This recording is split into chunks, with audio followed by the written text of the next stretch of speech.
You really need to hear what Boyd encountered out there. Because when I finally tracked down his file, the National Park Service had already reclassified the incident under a code that doesn't officially exist.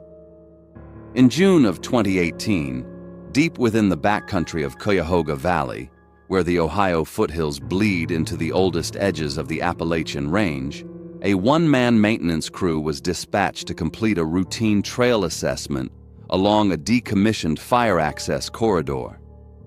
No overnight gear required. Simple 8-hour turnaround.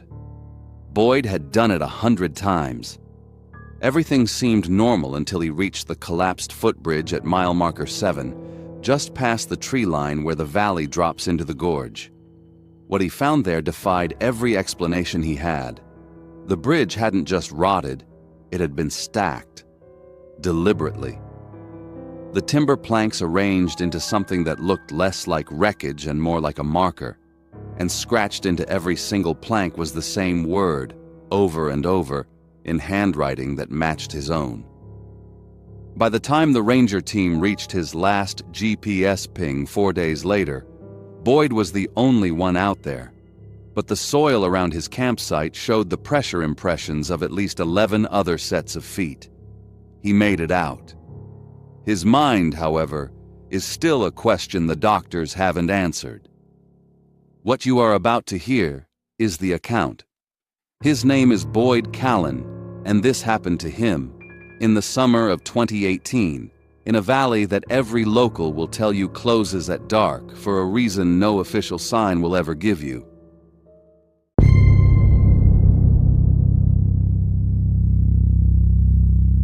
It was a Thursday. Not a Friday, not the start of anything. A plain Thursday in June. Boyd Callan had been awake since 4:40 a.m., not because he set an alarm, but because Boyd doesn't sleep past 4:40 anymore, not since his business partner Reg walked off the job 2 weeks prior and left him running a 2-man contract alone. Boyd is 43, trail maintenance contractor out of Akron, licensed through the state, subcontracted by Summit County. He drives a 2009 Ford Transit with a primer gray passenger door he never got fixed. Coffee ring on the back of his clipboard from a gas station in Streetsboro. Carolinas on his feet, worn at the right heel. He is not a man who feels things about the outdoors. He assesses it. He pulled up to the Cuyahoga Valley access gate at 6:04 a.m. with a thermos, a county assessment form, a handheld GPS, and one deadline, Friday, 9 a.m. His contract renewal and 3 months of unpaid invoices, lives or dies on that report. 1 day. 8 hours. The gate was already unlocked, not broken, not forced. The padlock was hanging open on the hasp, swinging slightly. The logbook showed no overnight entry, no crew signature. Boyd logged it, refastened the lock with his own key, and started up the road. Single-lane gravel, hemlock, and tulip poplar closing overhead within 30 yards. Route 303 runs along the ridge. You can hear morning traffic from the parking area, low and steady. It stayed with him for the first 100 feet. Then the canopy sealed and the sound stopped. Not faded. Stopped. The way sound stops when a door shuts. Boyd registered it somewhere in the back of his mind and kept walking.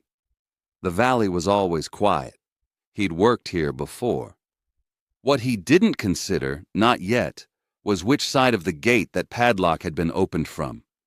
Outside means you're standing on the road. Inside means you're standing in the valley. Boyd had refastened it from outside. Whoever opened it was already in there. Boyd reached mile marker 4 at 8:17 a.m. The trail was running exactly the way a closed corridor should. 2 erosion points worth flagging, 1 drainage culvert partially collapsed. Nothing outside the expected range for a path that hadn't seen public use in 14 months. He was moving at a good pace. Friday was looking achievable. The camera was mounted to a hemlock at eye level, 20 feet off the main trail. green nylon strap, stainless steel bracket, Park Service housing. Boyd recognized it immediately. He'd seen the same model on wildlife monitoring projects along the towpath trail. Standard motion-activated trail camera, the kind used for deer surveys, the occasional black bear corridor study. But it was facing the wrong way. Not angled into the brush, watching for animals moving through the tree line. This camera was pointed directly at the trail, at the exact path anyone walking this assessment would take. Boyd photographed it and called dispatch. Cuyahoga Valley National Park confirmed. No trail cameras authorized for the Boston Township corridor. No wildlife study active. No equipment installation on any permit log. The indicator light was blinking green. It was recording right now. Whatever had triggered it, Boyd standing in front of it, staring at it, was going onto the card inside that housing. He noted it on his form, took a second photograph and kept walking. But he glanced back once before the trail bent and the hemlock dropped out of sight. Still blinking. He noticed, almost without meaning to, that the nylon strap securing the camera was the same shade of green as the emergency flagging tape he kept in the back of his van. Not close, the same. He filed it away without knowing why and moved on. Mile marker 7 came up at 9:51 a.m. The collapsed footbridge was Boyd's primary assessment target, the main reason the corridor had been decommissioned. A flood in 2017 had taken out the support posts. The deck planking had dropped into the creek bed 8 feet below. Boyd had seen the county photographs. He knew what to expect. He smelled it before he saw it. Not the creek. Not the rot he'd expect from wet timber sitting in a gorge for 14 months. Something underneath all of that, copper and ash. The specific combination of a struck match and something older. Not strong. Just sitting in the back of his throat, the way a smell does when it's been somewhere a long time and you're only now walking into it. He came around the last bend and stopped. The planks had been stacked, not scattered by flood water, not left where they fell. Pulled from the creek bed, carried up the bank, and arranged on the near side of the crossing in a pattern too deliberate to be anything but intentional. 12 planks, roughly 4 feet each, fanned and layered in a configuration Boyd would later describe as the beginning of a process. Not a structure, not exactly a message. A process interrupted. He stepped closer. Scratched into the face of each plank, gouged with something sharp enough to cut deep into weathered wood, was his name. Not Boyd. His full legal name. Boyd Allen Callan. Middle initial included.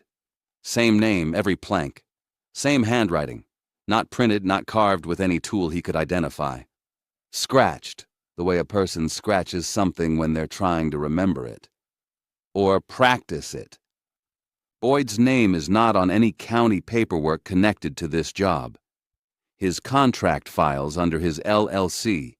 His badge says B. Callan. Boyd Allen Callan exists on his birth certificate, his driver's license, and nowhere else. He stood at the edge of those planks for a long time. Then he wrote on his form, bridge structure, total loss, recommend permanent decommission. He photographed the planks. He did not write down what was scratched into them. He told himself it was a coincidence and started back up the trail. The handwriting, though, the way he makes a capital A, flat top, no peak, a habit from 3rd grade he has never changed. That specific letter, scratched into 12 planks in a gorge in the Cuyahoga Valley. He knows his own handwriting. Boyd's plan was still intact when he left the bridge site, finished the northern section, return to the gate, drive to Akron, write the report, make Friday. Simple. He pushed up the trail at a steady pace, checking markers, noting conditions, maybe 4 hours of workable daylight left. roughly 2 miles to cover. At 11:40 a.m., he passed the split oak. He knew it immediately. A tulip poplar split at the base into two trunks, one vertical, one growing at a 40-degree angle toward the gorge. The kind of formation a long-ago ice storm makes. Distinctive enough that he'd photographed it on the way up, time-stamped, logged at 11:02 a.m. He had been walking north. He was walking north now. He'd passed this tree before. Boyd stopped, checked the sun, oriented himself, and walked what he was certain was due north for 20 minutes. The split oak was there again. He stood in front of it and breathed. He is not a man who panics. He pulled the paper county map from his vest pocket and traced the corridor with his finger. The Boston Township Fire Corridor does not loop. It runs 4.2 miles point to point, gate to visitor center. No junction, no switchback anywhere near mile marker 7. According to the map, he should have hit the northern terminus 40 minutes ago. He pulled out the compass. The needle wasn't spinning. It wasn't wild. It was locked, fixed on a bearing about 38 degrees off magnetic north, pointing toward the creek gorge, toward the far ridge. Steady, like a compass working perfectly and pointing at something wrong. Boyd tapped the face. The needle didn't move. His old site supervisor, Harlan Dees, ran trail crews in these valleys for 31 years before he retired to Medina. Harlan used to say one thing about Appalachian backcountry that Boyd always half dismissed as old man talk. The moment you start explaining it away is the moment it already has you. The smart ones stop explaining and start moving. Boyd's brain offered him 3 explanations for the compass. He caught himself building a 4th. He stopped building it. He didn't start moving either. Not yet. He pushed down to the creek bank to orient himself. Creeks run to something always, and found boot prints in the soft mud along the edge. His tread, his boot size, heading back toward the access gate. Except Boyd hadn't walked this section of the bank today. Not once. He crouched and looked at them for a long time, photographed them, followed them with his eyes until they disappeared around a bend in the creek, heading in the direction of the way out. He thought about following them. The rational case was right there. If something is making prints that look like his, finding whatever made them means finding another person in a valley where the trail is looping and the compass is pointing at nothing real. Out here alone, another person is a resource. Another person is a way out, and every minute he stood there was another minute off the clock. Friday, 9 a.m., the report that kept 3 months of invoices from disappearing entirely. He stood up and went back to the trail instead. The report. Friday. He needed to finish the assessment. That was the decision he made, and he knows how it sounds, and he made it anyway. Half the people who hear this part understand that decision. The other half don't. The bark didn't help. Every trunk Boyd steadied himself against through this section was wrong. Not cold and rough the way shaded bark runs in a gorge, but warm, faint, specific, like a surface that's had something pressed against the other side of it recently, holding heat the way a wall holds the warmth of a hand. He noticed it the 3rd time he reached for a tree and pulled back without knowing why. On the 4th, he made himself hold his palm flat against the bark for 10 full seconds. Warm, deep shade. No reason for it. He walked faster. Boyd Callan finished the northern section by 3 p.m. and turned back south toward the gate. He walked south for 90 minutes. The gate was not there. Boyd's GPS showed him 0.24 miles from the access gate. He walked that distance. The gate was not there. He walked it again from a slightly different bearing. Still nothing. He spent 45 minutes covering every possible route to where the gate should be, and the gate was simply absent. the way a word is absent from a sentence when it should be the only thing there. The light was going. June in the valley. Maybe 40 minutes of usable daylight. Boyd sat on a sandstone ledge and ate the granola bar from his vest pocket, the one he always packed, not because he planned to need it. He made a decision with the same flat practicality he'd applied to everything today. He couldn't find the gate. The light was dying. He would make camp, keep his phone battery above 30%, and call for a ranger pickup at first light. The report would be late. The contract might take a hit. Manageable problems. He set his emergency bivy on flat ground 20 feet above the creek bank, sheltered on 3 sides by a horseshoe of sandstone ledge, always in the bottom of his pack, Harlan's rule, the one concession Boyd ever made to the old man's overcaution. Then the full dark arrived, and the valley showed him what it was. The creek was running wrong. Not louder, not quieter, wrong. The sound of it moving upstream. Not the water. The sound. The acoustic signature of running water traveling against the current, arriving from the wrong direction. Boyd knew what Brandywine Creek sounded like at night. What he was hearing was not that. The copper and ash smell from the bridge site arrived next, here now, coming from no direction. Not the gorge, not the ridge, not the soil. All sides at once, same low intensity. Smell doesn't do that. Smell has a source. This had none. He pressed his palm flat to the ground, Harlan's old trick for feeling the highway vibration from Route 303 on the ridge above. Always faint. Always there. Gone. In its place, pressure, low and rhythmic in the earth, irregular the way a heartbeat is irregular. Something large, somewhere beneath the valley floor, breathing. His flashlight threw shadows that didn't match the trees making them.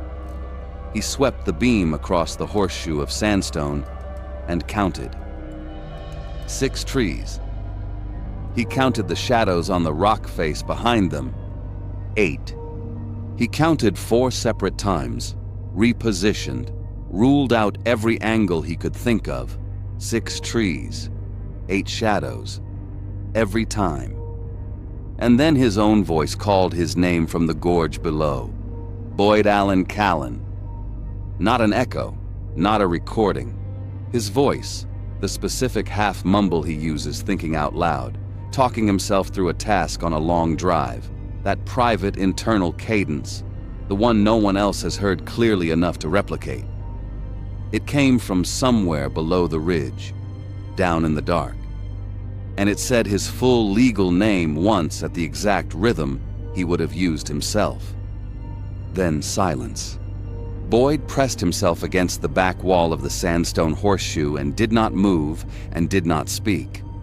Below him, something moved through shallow water, slow, patient, deliberate, not toward him, around him.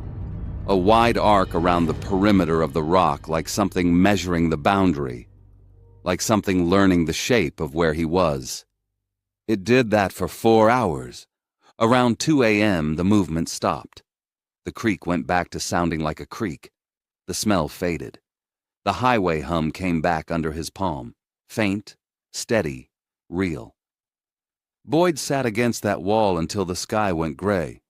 At first light, he looked at the ground around his bivvy. Footprints, arranged in a wide circle around the outer edge of the sandstone horseshoe, close enough to the rock that whatever made them had been standing against the outside wall while Boyd sat against the inside. He counted the distinct impression clusters. 11, all facing inward, all pointing at exactly where he'd been sitting. He looked up through a gap in the canopy toward mile marker 4. The trail camera indicator was still blinking green. Then he looked at the sandstone ledge at eye level beside him. Wedged into a crack in the rock, a strip of green nylon, same shade as the camera strap, same shade as the emergency flagging tape in his van. The rock had grown slightly over one edge of it. the way sandstone absorbs things pressed against it over years. Someone had been to this exact spot before. Boyd pulled the strip free and put it in his pocket. Then he walked toward where the gate should be. This time it was there. Boyd filed the report at 8:47 a.m. on Friday, 13 minutes early. The Summit County Infrastructure Review Board received it, logged it, and approved his contract renewal by noon. 3 months of back invoices cleared the following week. Everything Boyd had walked into that valley to protect came through exactly the way it was supposed to. He never told anyone what happened in there. Not the ranger he called from the parking lot, who noted the unauthorized trail camera and said someone from maintenance would collect it. Not his accountant. Not the woman he'd been seeing in Akron who asked why he looked like he hadn't slept, and he told her the job ran long. He is not a man who talks about things he cannot explain. He assesses, files, and moves on. The camera was gone when the ranger got there. No bracket, no strap, no mounting hardware, nothing on the hemlock to suggest anything had ever been attached to it. Boyd knows this because he called to follow up. He follows up on everything. He still has the green nylon strip. It sits in the cup holder of the Ford Transit, between a gas station receipt and a tire pressure gauge. He has not thrown it away. He has not thought too carefully about the fact that it matches his flagging tape exactly. Not just the color, but the weave, the width, the specific texture of the material. The kind of thing you'd notice if you held both pieces side by side and compared them directly. He has not done that. Boyd went back to the valley once, 6 weeks later, on a drainage survey along the Eastern Access Road, nowhere near the Boston Township corridor. Routine work. He completed the survey in 4 hours and drove back to Akron without incident. But on his way out, he passed the access gate for the Boston Township corridor. Padlocked. He slowed without meaning to and looked through the passenger window, the primer gray door he never fixed. The logbook box mounted to the gate post had a new entry on top. He could see it from the road. A single line in a handwriting he recognized the shape of before his brain caught up with what he was seeing. He pulled over, got out, walked to the box. His capital A, flat top, no peak, 3rd grade never changed. The date, the time, and in the crew field where you're supposed to write the name of whoever is accessing the trail, a name Boyd had never seen before. Not his name. Not anyone he knew. The date was 4 days before Boyd had been there. The time was 6:04 a.m. Whoever wrote that entry had known. 4 days before Boyd received the contract. 4 days before he knew he would be the one dispatched to this corridor on that Thursday in June. That someone would arrive at this exact gate at exactly 6:04 a.m. Boyd stood at that logbook for a long time. Then he got back in the van and drove to Akron and has not returned to Cuyahoga Valley since. The ranger team that surveyed his campsite confirmed the footprint impressions, 11 clusters arranged in a perfect circle, all facing inward. Nobody has explained the extra 2 shadows. And nobody, not the Park Service, not the county, not anyone Boyd has spoken to, can explain how a padlock gets opened from the inside of a gate that was locked from the outside. The valley closes at dark. There is no sign explaining why. There has never been a sign explaining why. There probably doesn't need to be one.